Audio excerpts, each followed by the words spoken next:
Nous savons tous que la mort est un sujet tabou. Alors pourquoi pas en parler et tous ensemble tenter d'humaniser cette fin de vie qui nous fait si peur. Bienvenue à Face au départ.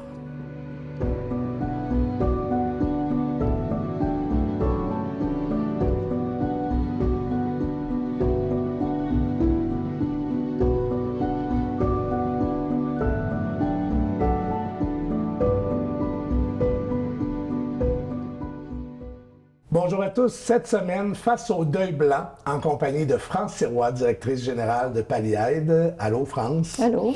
Très content de te retrouver pour un second épisode avec toi. Merci d'avoir accepté. Je suis très heureux. Le deuil blanc, il y en a plein qui le vivent, mais il y en a plein qui ne savent pas exactement c'est quoi. Peux-tu nous donner la définition?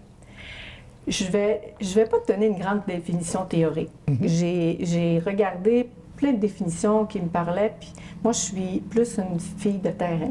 Oui. Fait que j'ai trouvé une parole, une façon de le dire qui, moi, me rejoint. Parfait. Puis j'espère qu'il va rejoindre les personnes qui vont l'entendre. Oui.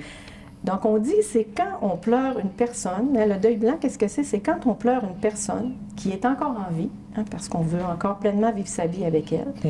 Elle est là, mais transformée par la maladie, un accident ou le vieillissement, parce qu'il peut avoir des AVC, il peut avoir pas seulement la maladie d'Alzheimer ou les troubles neurocognitifs qui englobent tout ça.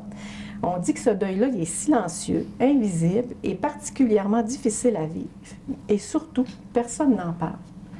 Puis ça, j'en ai déjà parlé, les proches aidants ont la première étape, parce que c'est les proches aidants qui vivent le deuil blanc, la première étape, c'est vraiment de se reconnaître comme proche aidant. Ouais. Donc, si on ne connaît pas ce rôle-là qu'on vit, bien, c'est sûr que le deuil blanc, ça ne fait pas aucun sens. C'est difficile de se reconnaître parce que quand c'est notre parent, quand c'est un proche, pour nous autres, on n'est pas proche aidant, on est juste... C'est un lien naturel avec cette personne-là. Fait que pour nous, c'est tout à fait normal qu'on soit là, mais on ne se donne pas ce titre-là nécessairement. Tout à fait. Et souvent, les gens ils disent, c'est normal que je sois là. Ouais. Je suis là par amour. J'entends ça aussi, par amour, les conjoints. Puis tu sais, moi, souvent, je parle de la différence entre un aidant naturel et un proche aidant. OK. Il y a été un temps où on parlait beaucoup d'aidant naturel. On n'avait pas ce terme-là de proche aidant.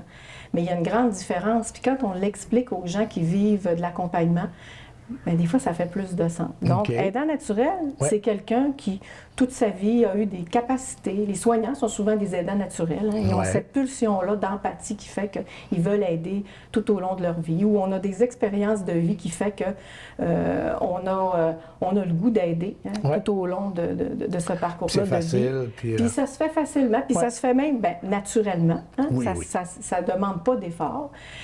Sauf qu'un proche aidant, il peut être un aidant naturel. Ça peut être quelqu'un qui a une facilité, qui, pour lui, le rôle va être plus facile à jouer. Mais si c'est un proche aidant, ça lui est un peu imposé de par son rôle de conjoint, de père, de mère, et que j'ai pas peut-être toutes ces aptitudes-là en dedans de moi, je dois développer encore plus que l'aidant naturel, bien, ça peut faire que ça va être plus complexe un petit peu l'accompagnement. Absolument. De reconnaître ces différences-là, puis de reconnaître que la proche aidance, ça arrive petit à petit, très doucement. Je donne l'exemple, des fois, avec un collègue, on parlait de ça à un moment donné, je donne l'exemple, tu peux même commencer avec tes parents par aller faire quelques petites commissions, par faire le gazon, puis à un moment donné, ben, tu en viens à aller faire l'épicerie, tu en viens à aller chez le médecin, oups, on apprend qu'il y a un trouble cognitif, oh, il y a quelque chose qui se passe, le conjoint, la même chose, Mon conjoint, oups, je l'aide un petit peu plus, il y a moins d'autonomie, puis je me retrouve dans ce rôle-là, qui n'est pas nommé. C'est un peu pour ça qu'on appelle ça le deuil blanc, parce que c'est quelque chose qui s'annonce pas. Quand on sait que quelqu'un va décéder, bien, ça s'annonce. Oh, j'ai un cancer, j'en ai pour 2 mois, 3 mois. Puis, il y a une échéance, mais quand on est dans une maladie d'Alzheimer, quand on est dans des problématiques d'AVC, d'accident qui survient puis que la personne est en CHSLD pendant des années, bien, ça, c'est tout ce qui est vécu au niveau des émotions, bien, c'est pas, on n'en parle pas. On veut pas vraiment en parler. Non. Puis c'est difficile de... Pour l'avoir vécu avec mon père pendant 10 ans, avec ma mère pendant 5 ans, souvent, j'anticipais quasiment le moment du départ quand quand ça a pris des années, finalement. Tu sais. C'est difficile de le vivre et de le reconnaître, ce deuil-là, sans avoir à justement se projeter dans l'avenir. Tout à fait. Mais tu sais, c'est pas tant avec l'Alzheimer le deuil anticipé, par contre. Hein? Parce que tu peux anticiper avec une maladie on connaît déjà l'échéance. Oui. Mais la souffrance, ça vient beaucoup du fait que les troubles neurocognitifs, puis toute personne qui est en limitation cognitive, on n'en a pas d'échéance nécessairement. Non. Tu sais, on en entend, hein? 2 ans, 3 ans, 7 ans, 10 ans. Au début, on est « wow, j'ai beaucoup d'énergie pour le faire oui. », mais il vient un temps où on s'épuise. La longueur... Mon travail me demande beaucoup de faire ça avec les gens, c'est de dire « là, vous en êtes là, à ce moment-là, mais si vous prenez toute votre énergie pour le mettre là, à ce moment-là, mais qu'est-ce que vous allez faire dans un mois quand il y a quelque chose qui va changer dans le vie? » Absolument. Il faut voir plus à long terme, même si on ne connaît pas l'échéance. Moi, je pense à ma mère qui, à un moment donné, j'avais eu une grande discussion avec elle par rapport à l'état de mon père. Puis je me souviens, j'avais dit, tu sais, à un moment donné, ça se peut qu'il va falloir que tu aies plus d'aide, que peut-être de le placer, peut-être qu'il va être aux couches. Et elle m'avait tout de suite arrêté. Elle m'avait dit, ça, je ne veux pas en entendre parler. Je vais le vivre une journée à la fois. Sinon, si je pense à plus tard, je ne serai pas capable de t'offrir. OK. Mais ça ne veut pas dire de penser à plus tard dans ce que, ce que je veux exprimer. Absolument. Ça ne veut pas dire de penser à plus tard, mais nous, quand on accompagne en proche aidance, c'est de remettre un peu les pendules à l'heure sur, tu sais, hey, là, je veux beaucoup, là, puis je veux passer du temps avec la personne, mais d'essayer de choisir, hein, de faire des choix pour être capable de faire un bout. Puis c'est vrai qu'on ne le voit pas nécessairement quand on embarque dans cette roue-là. C'est pour ça qu'il faut avoir des fois des gens autour de nous, des personnes extérieures qui nous reflètent. Hein, parce que dans les familles, on n'est pas les meilleures personnes pour s'accompagner entre nous. On n'est pas dans le même cheminement. On évolue chacun à notre rythme. Donc, ça peut faire même des perturbations, puis les émotions sont différentes aussi. Puis dans le deuil blanc, ce qui est très, très caractéristique, c'est qu'on vit toutes ces émotions-là de culpabilité, des fois de tristesse, de colère, sans être capable de définir, ben c'est pas parce que la personne est décédée, là, c'est parce que elle n'est plus pareille, tu sais, oups, c'était mon conjoint, mais j'ai plus de vie de partage avec mon conjoint, j'arrive plus à communiquer avec lui comme avant, c'était mon confident. J'ai eu un bénévole, moi, au bureau, qui a accompagné son épouse, puis il disait, nous, toute notre vie, on a partagé là, tous les sujets qu'on aimait ensemble. Puis plus la maladie avance, plus je perds la personne avec qui j'échangeais. Oui, petit à petit. Petit à petit, là, j'ai plus ce partage-là. Puis c'est à part tous les autres projets qui sont mis en veilleuse, là. Ça fait partie du deuil blanc, là. J'aime beaucoup à dire, quand on parle de deuil blanc, c'est tous les processus d'adaptation, des pertes, hein, de la transition. Plus que le deuil. C'est plusieurs étapes. Quand ça s'échelonne sur plusieurs années, c'est plusieurs étapes. À un moment donné, bon, on est stable, on est confortable avec l'état actuel, et à un moment donné, on tombe sur un autre palier qui fait en sorte qu'il y a plus de tâches, qui fait en sorte que c'est plus difficile. Et c'est là que l'épuisement finit par arriver. Puis on n'est pas toujours préparé à cette étape-là qui s'en vient. Non. Certains plus, d'autres moins. On est tous à des niveaux différents. Puis le gros risque aussi, quand ça avance, puis qu'on vient très fatigué, puis qu'on perd patience, on a la mèche courte, bien là, on peut entrer de plus en plus en confrontation avec la personne qu'on accompagne. Puis ça, c'est un gros défi parce que dans ces états-là de la personne, il n'y a rien de pire que la confrontation.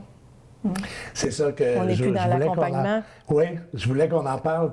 Comment bien accompagner quelqu'un que le cognitif est atteint? Parce que on le voit, qu'il y a des gens, des fois, ils vont essayer de les confronter ou ils vont essayer pas de les assigner, ben voyons, je te l'ai dit. Ce genre de petites phrases, des fois, qui fait en sorte que la personne, Comment tu... Parce que c'est de l'accompagnement et Ouais, t'es comme la... en fait, je vais te ramener à la notion d'accompagnement. Oui, c'est ça. Être aux côtés de la personne, Oui. pas devant ni derrière. Ouais. Hein, c'est Ouais, toujours ça que absolument. j'aime amener. Puis j'y crois sincèrement parce que quand on est en confrontation, là, c'est qu'on veut amener la personne ailleurs, mais elle n'est pas rendue là. Puis elle, c'est peut-être pas là qu'elle veut aller. Fait que c'est un gros défi quand c'est pas quelque chose dans lequel on baigne tout le temps. Mais quand j'ai la chance d'accompagner des proches aidants, je leur dis toujours, bien, qu'est-ce qu'elle voudrait la personne? Quand vous entrez dans la confrontation, là, posez-vous la question, qu'est-ce qu'elle voudrait là? Est-ce que je veux plus qu'elle? Est-ce que je suis en train de vouloir lui faire quelque chose qui elle n'a pas envie de le faire? Puis l'humour aussi. Moi, je dis souvent, là, quand on est à l'aise avec l'humour, puis qu'on utilise l'humour, moi, j'ai accompagné mon beau-père, puis je me rappelle, j'ai beaucoup utilisé l'humour avec lui parce qu'il avait un grand sens d'humour. Puis quand il se passait quelque chose, c'était difficile, là, on embarquait dans cette zone-là, puis... la confrontation, il n'y en avait pas, là, non, parce que... c'est plus le moment de vouloir avoir raison non plus avec ces gens-là. Non, c'est ça. Puis, c'est au lieu de voir ce qui n'est plus là, puis qui nous amène à nous confronter, parce qu'on voudrait qu'il arrive encore à faire telle chose, c'est d'aller voir qu'est-ce qui reste. Ou à se souvenir de telle chose. Ou à se souvenir de telle chose. C'est plutôt d'aller voir dans le moment présent quel moment confortable je peux passer avec lui qui va me donner du bonheur. Dans des petits moments vraiment... Absolument. J'ai toujours été prendre un café avec lui, puis ça fait encore plaisir, mais c'est juste de le prendre, le café. C'est pas de commencer à vouloir changer des choses à ce niveau-là. Sauf qu'il ne faut pas oublier qu'il y a des personnes qui sont plus faciles que d'autres. Hein? Puis il y a des proches avec lesquels ils vont avoir des gens que même s'ils vont essayer d'aller voir le meilleur, ça ne sera pas toujours possible.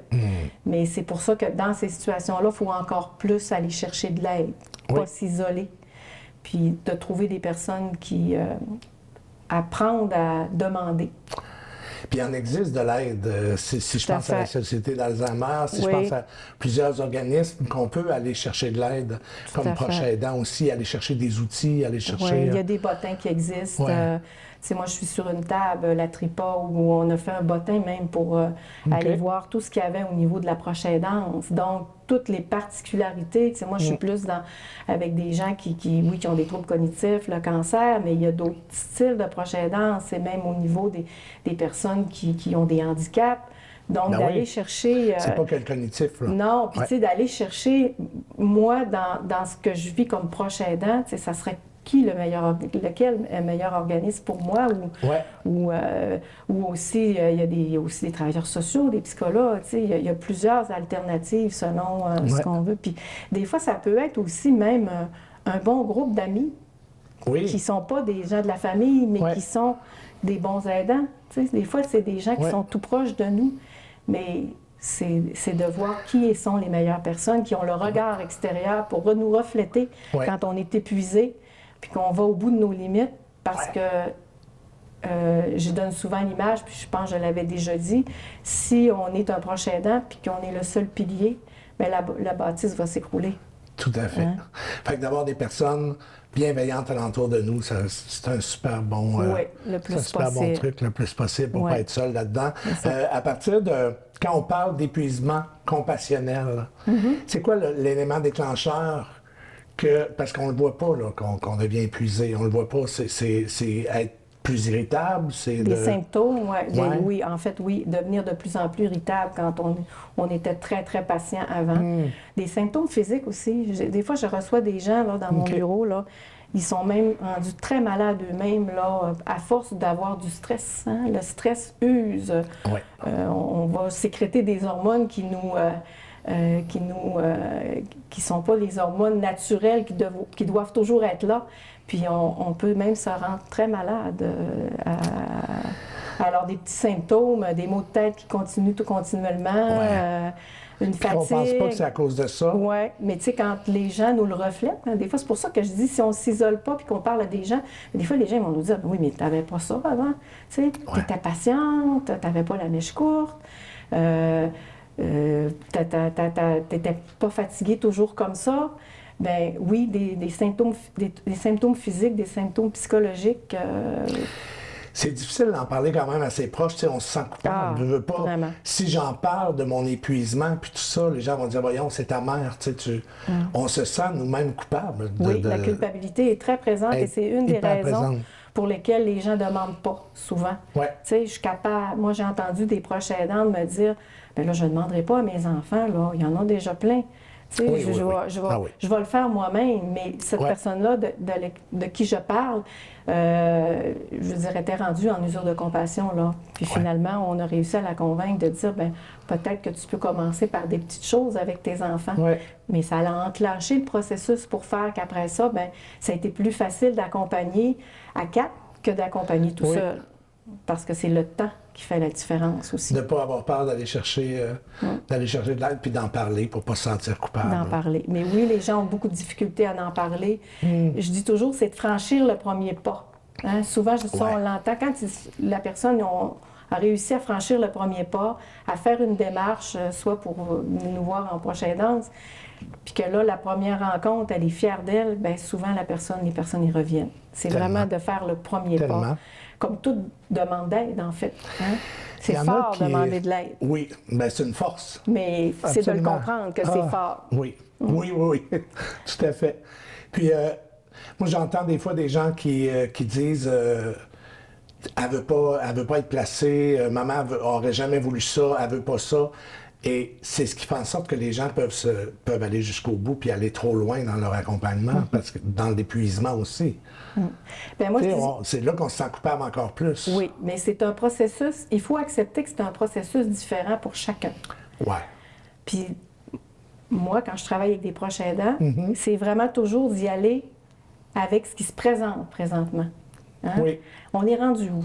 Fait que souvent, je fais dire aux gens, comme vous êtes rendu où, là, présentement? Là? Okay. C'est vrai, vous ne voyez peut-être pas qu'il faut placer la personne, mais là, on est rendu où? Qu'est-ce qu'on peut encore faire? Fait que de se dire que le cheminement se fait petit à petit, puis on peut passer à tous des expériences qu'on a faites dans nos familles, c'est que il y a un temps pour chaque chose. Fait que de ne pas penser qu'on va être capable tout de suite de dire, ben je vais la placer maman en CHSLD ou je vais le placer papa en CHSLD. Même si elle ne voulait pas ça. Même si elle ne voulait pas ça, de dire tranquillement. Puis, des fois, on ne fait pas confiance aussi aux personnes qu'on accompagne. Beaucoup de gens disent, ah, maman ne voudrait pas ça, puis maman n'a jamais voulu ça. Mais quand on prend le temps de cheminer avec la personne, de l'accompagner, être aux côtés d'elle, puis de faire confiance à la personne qu'on accompagne, qui est encore capable des fois de décider certaines choses, hein, parce que les troubles cognitifs, ça a des niveaux. Hein, des fois, les gens sont encore capables de décider pour eux. Bien, les personnes, leur faire confiance, là, ils cheminent aussi. Ah oui. Puis ça, des fois, on l'oublie de leur faire confiance. On veut faire à leur place. Oui. On veut que ça soit nous qui décident pour eux. On veut contrôler la situation. Tellement. Mais c'est de dire, on sait ce qui est le meilleur pour eux, on est convaincus qu'on est les meilleurs à, Moi, je dis, savoir. Il faut faire le voyage avec eux. Il faut essayer de faire le voyage avec eux dans comment l'autonomie va aller au fil du temps. Mais c'est un gros travail. Là. Je le nomme, mais c'est pas simple. Là. Mais des fois, à force de se le dire, à force d'être accompagné, on fait des petits bouts de chemin. Puis moi, j'ai vu des beaux petits miracles, de dire, hey, j'ai pris le temps de le dire à maman. Puis finalement, sais-tu, elle était d'accord. Ah oui. Puis elle trouvait qu'elle n'était pas en sécurité dans sa résidence. C'est ça qu'on peut apporter aussi comme sur le sujet, c'est tu vas être plus en sécurité, tu vas être plus entouré, tu vas manger mieux. Tu vas, d'essayer de trouver des arguments aussi qui sont véridiques pour essayer de les... Puis plus on est malade, puis plus on vieillit, puis plus on a de pertes, plus on est insécure. Fait que le volet sécurité, là, c'est vraiment quelque chose d'intéressant à travailler. Oui. Puis j'ai vu des gens qui se sentaient pas en sécurité, puis qu'on a fait des changements, puis qui se sont mis à renaître. Ils ne se sont pas guéris de la maladie, mais ils se sont mis à avoir une vie qui est plus positive, hein, qui ont avoir encore des petits bonheurs de la vie, même malgré les limitations, parce qu'ils se sentaient en sécurité. Oui. Comment on garde un espace pour soi, c'est de bien s'entourer et tout.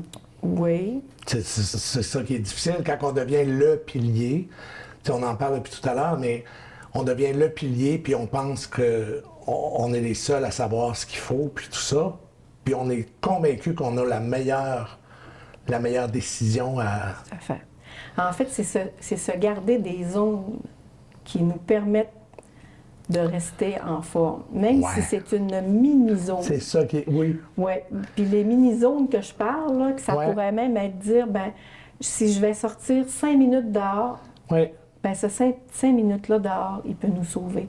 Ça Ouais. peut être aussi petit que ça. Ça peut être plus grand que ça. Pendant Ça la peut sieste, lire un livre. être lire tu un sais. livre, Ouais. se trouver une activité. Les activités ludiques sont très aidantes pour ça. Oui. Hein. Quelqu'un qui a un hobby, puis les gens, ils laissent tout tomber. Mais moi, j'essaie de les ramener à recommencer à faire un petit 10 minutes, un petit 15 minutes. Puis Moi, je les vois amènerais vers un rituel. Un rituel, oui. Un Quand petit on a rituel, l'approche de allumer une rituel. chandelle, mettre une musique. Ouais. La musique. La respiration, la musique, La ouais. musique, la respiration, aller dehors. Puis des fois, ben, quand on peut plus, d'avoir des gens autour de nous qui sont capables de venir nous remplacer pour un après-midi.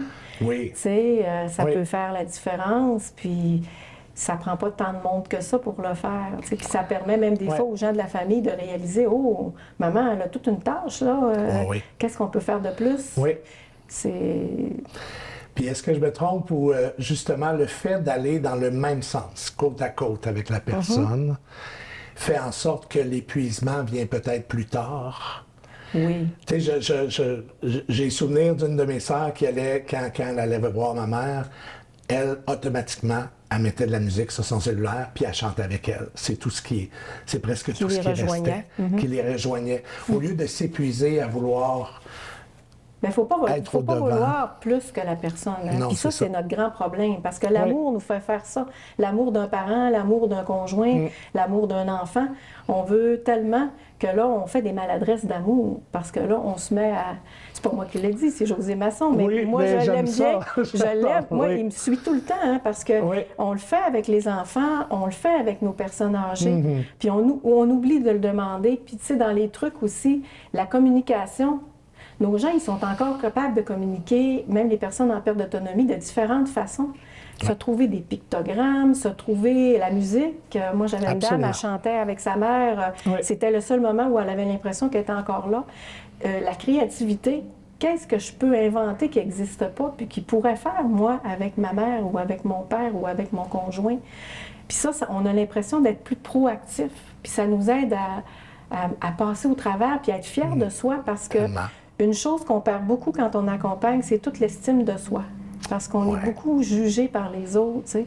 C'est pour ça qu'on n'ose pas dire non plus qu'on est triste, que c'est long, ça prend du temps. Qu'on est fatigué, Qu'on qu'on est est fatigué, épuisé, parce on ne le que, dit pas. oui, puis on perd beaucoup d'estime de soi, puis on se sent moins compétent. On se sent coupable de le ressentir, on se sent encore plus coupable de le dire. Tout à fait. Et pourtant, c'est comme ça que les gens vont être à l'écoute de ce qu'on vit puis de ce qu'on Oui. ressent. Là. Fait que de le communiquer, Ouais. de communiquer plus, puis de communiquer aussi avec la personne qu'on accompagne de différentes façons aussi encore. Ouais. On a moins l'impression qu'on a perdu cette personne-là à notre deuil blanc. On a moins l'impression qu'on a perdu l'identité de cette personne. Qu'est-ce qu'on peut garder encore, aller chercher et de le voir de cette identité-là? Fait que ça de pas nous juste aide. regarder ce qui ne fonctionne plus ou ce que la personne n'est plus. Mais qu'est-ce qu'elle est encore de ce que Qu'est-ce j'ai qu'elle est connu? encore, Tu sais? ouais. Puis je l'entends souvent, même chez des gens qui sont très avancés en problèmes cognitifs. Ah, ben on est encore capable d'écouter de la musique. Puis Ouais. quand on écoute de la musique, ben maman elle rit. Puis ça me fait du bien. Oui. Fait qu'on récupère un Absolument. petit peu de ce qu'on... Le deuil blanc, quand le départ arrive de la personne, Oui. est-ce que tu penses que d'avoir passé plusieurs années dans un deuil blanc, est-ce que ça rend le deuil plus doux? J'ai de la difficulté à dire plus doux, moins Je suis curieux de t'entendre complexe. là-dessus parce que j'ai ma réponse personnelle, comment On a moi le je droit, l'ai vécu. on a le droit. Oui, on a Ouais. le droit. C'est parce que ça dépend comment ça s'est vécu. Hein. C'est comme toutes les périodes d'accompagnement qu'on peut faire dans sa vie. Fait que c'est pour ça, moi, dans mon approche d'accompagnement, j'ai de la misère à dire plus doux, plus facile, plus...